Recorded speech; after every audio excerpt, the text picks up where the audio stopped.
Welcome to Not Milk Never Milk. Subscribe if you're lactose intolerant. In this video, I will show you how to make Tzatziki in Dreamlight Valley. This delightful 3-star appetizer is simple to prepare and offers a fantastic energy boost. We'll cover everything from gathering the necessary ingredients to the final cooking steps, ensuring you can easily add this dish to your culinary collection. Let's get started on this quick and easy recipe. To begin, you'll need 3 key ingredients.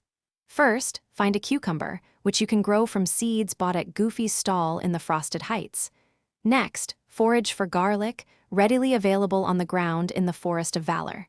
Finally, purchase milk from Ramai's restaurant for 230-star coins. Gather these items and you're halfway there. Once you have all your ingredients, head to any cooking station in Dreamlight Valley. Interact with the stove and place the cucumber, garlic, and milk into the cooking pot. With these 3 items combined, simply initiate the cooking process.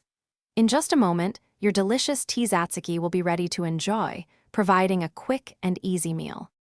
Your freshly made Tzatziki is now ready. This delightful appetizer restores 1,944 energy, allowing you to complete many more tasks around the valley. If you choose, you can also sell it for 706-star coins. It's a fantastic and easy recipe to keep in your culinary repertoire, perfect for a quick energy boost or a little extra coin. Enjoy! Thanks for watching. If this was helpful, leave a like and consider subscribing. See you next time.